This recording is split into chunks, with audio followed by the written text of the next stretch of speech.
Bismillahirrahmanirrahim. Assalamualaikum warahmatullahi wabarakatuh. Alhamdulillahi wa kafa. Wassalatu wassalamu ala rasulillahil mustafa wa ala alihi wa ashabihi wa man wafa. Amma ba'du. Faya ibadallah, usi nafsi wa iyyakum bitaqwallahi faqad fazal muttaqun fala tamutunna illa wa antum muslimun. Faqala ta'ala mudzakiran bidzalik, ya ayyuhalladzina amanu taqullaha haqqa tuqatih wa la tamutunna illa wa antum muslimun. Umi, abi beserta keluarga rahimani wa rahimakumullah. Alhamdulillah kita masih bisa berjumpa kembali dalam keadaan sehat walafiat, insyaallah. Izin menyapa, bagaimana kabar Umi, Abi beserta keluarga? Mudah-mudahan senantiasa berada dalam lindungan Allah Subhanahu wa taala. Amin ya Allah ya rabbal alamin. Umi, Abi beserta keluarga rahimani wa rahimakumullah, tak terasa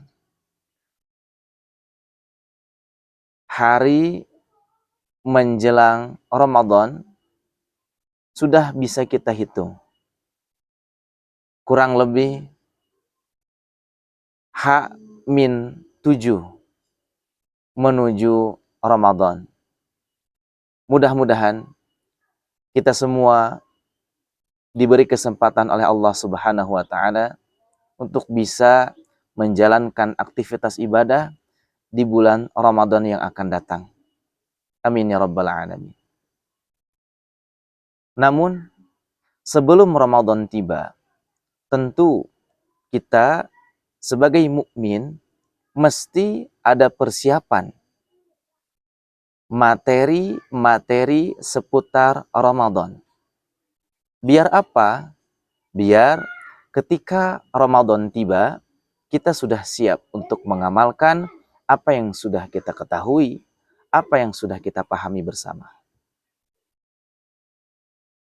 Nah, di sini saya bukan ingin mengajarkan, tapi sekedar mengajak untuk memurojaah kembali materi-materi seputar Ramadan.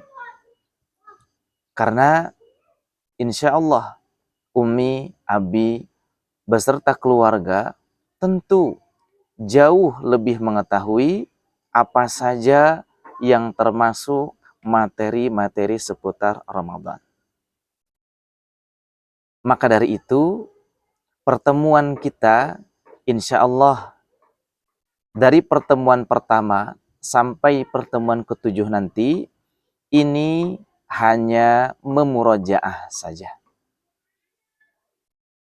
Kita awali pertemuan pertama ini dengan materi makna kata tarhib. Umi, Abi beserta keluarga rahimani wa rahimakumullah, kita seringkali menemukan, membaca, melihat kata tarhib Ramadan. Entah itu di banner, spanduk-spanduk, di majelis ta'lim, di masjid, bahkan di lembaga-lembaga pendidikan. Namun pertanyaannya, apakah kita sudah tahu, sudah paham apa itu tarhib? Tarhib itu apa sih? Atau apa makna dari kata tarhib? Nah, kita coba mulai dari awal masa hijrah Nabi Shallallahu Alaihi Wasallam. Nabi Shallallahu Alaihi Wasallam di awal masa hijrahnya dari Mekah ke Madinah, beliau Shallallahu Alaihi Wasallam berhasil mempersaudarakan suku Aus dan Khadraj. Dengan keberhasilan itu, hadir atau lahirlah suasana kota yang aman, tentram, bercahaya, bahkan berkemajuan. Suasana kota dalam bahasa Arab disebut dengan Al-Madinah. Sedangkan bercahaya, berkemajuan dalam bahasa Arab kita kenal istilahnya dengan Munawwar. Maka ketika kita mendengar kata istilah suasana kota yang aman, tentram, tertata dengan rapi, bercahaya, bahkan berkemajuan, itu namanya Al-Madinah Al-Munawwarah. Yang sampai kini kita mengenalnya. Namun, di tengah keberhasilan yang telah diraih oleh baginda Nabi Shallallahu Alaihi Wasallam, tentu ada saja orang-orang yang gak suka dengan keberhasilan yang telah dicapai oleh Nabi Shallallahu Alaihi Wasallam. Siapa mereka? Mereka adalah orang-orang Yahudi. Orang-orang Yahudi gak suka dengan apa yang telah dicapai oleh baginda Nabi Shallallahu Alaihi Wasallam. Pada dasarnya, orang-orang Yahudi itu punya karakter satu, dalam kehidupan sosial. Bagaimana caranya mereka, orang-orang Yahudi, ya, ketika ada tokoh, ketika ada, kalau bahasa sekarang pejabat, itu harus dari golongan mereka. Nggak boleh dari golongan yang lain tuh nggak boleh. Jadi yang berperan tuh harus dari golongan mereka, orang-orang Yahudi.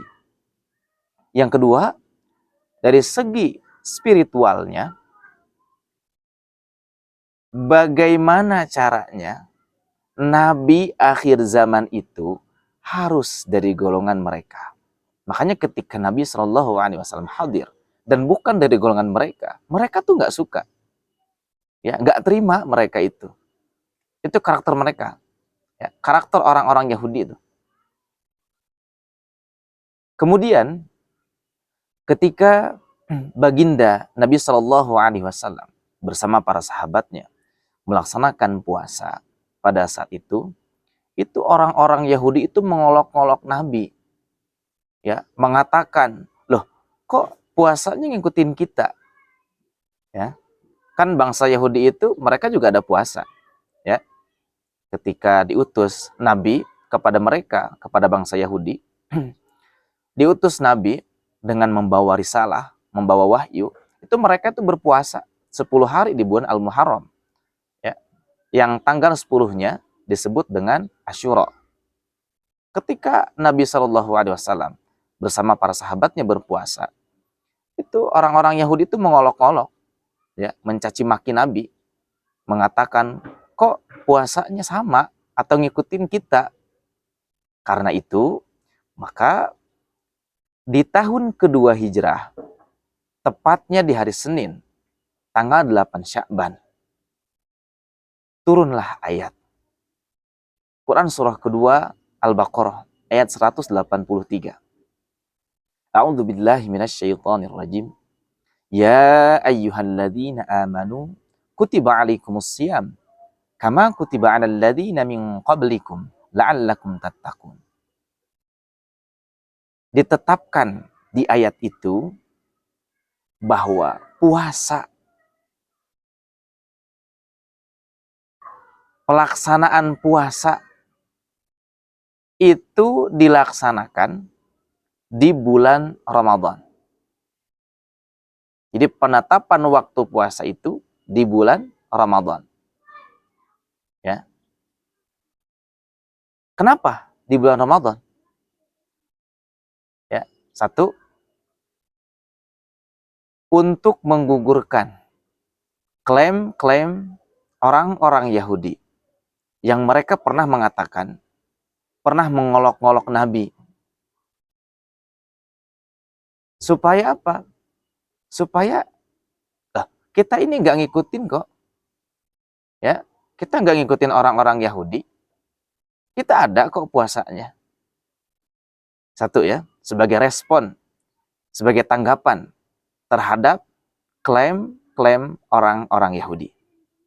Dua, kenapa puasanya di bulan Ramadan? Karena bulan Ramadan itu merupakan bulan yang utama. Itu nanti insya Allah di pertemuan berikutnya, insya Allah nanti dibahas sedikit tentang keutamaan bulan Ramadan. Dan yang ketiga, kenapa puasanya di bulan Ramadan tidak di tanggal 9 Sya'ban, tidak di tanggal 10 Sya'ban? Ya, kenapa? Sebagai bentuk persiapan. Kurang lebih ada 1 bulan menuju Ramadan. Maka sebelum Ramadan tiba, perlu ada persiapan. Nah, ini poin ketiga ini yang akan kita murojaah. Sebelum puasa tiba, kita perlu mempersiapkan materi-materi seputar Ramadan itu perlu. Bahkan kalau bisa di bulan Rajab kita sudah mempersiapkan. Sudah membiasakan puasa di bulan Rajab. Biar apa? Biar ketika Ramadan tiba, kita sudah terbiasa dengan puasa. Ya. Persiapkan. Apa saja keutamaan di bulan Ramadan. Ya. Kapan waktu berpuasa? Apa doa di awal Ramadan? Dan masih banyak lagi. Nah, poin ketiga ini yang jadi pembahasan kita. Oke. Kita beranjak ke kata tarhib. Tarhib itu dari kata rohaba. Ada rohaba, ada rohaba. Ada yang pakai tasydid. Kalau rohaba, itu nanti masdarnya marhaban. Rohaba itu artinya hati yang lapang, hati yang luas. Rohaba.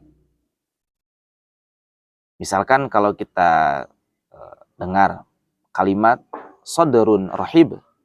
Sodrun rohib itu hati yang lapang, hati yang luas. Maksudnya apa? Maksudnya sami'na wa ata'na.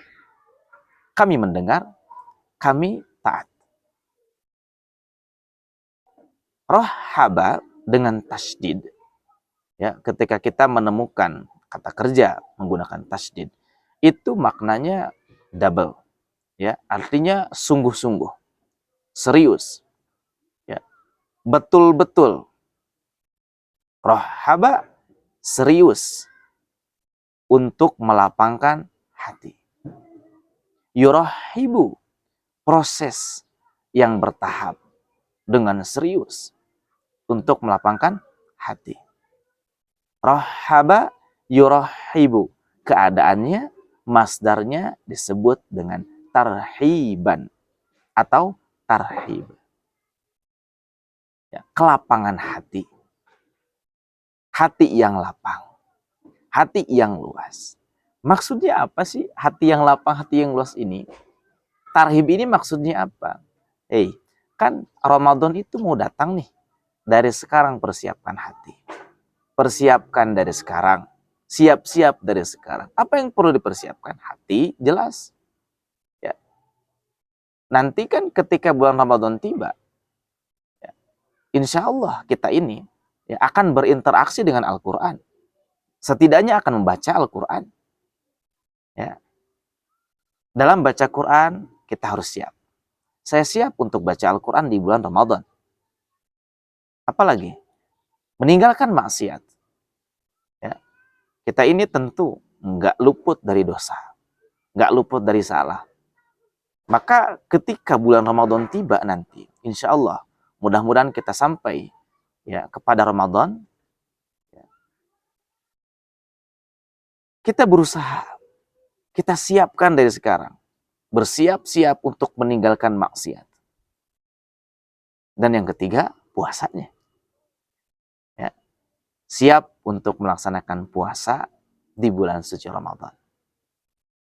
Sehingga ketika kita mengenal istilah tarhib Ramadan, di situ ada pedoman. Di situ ada pedoman.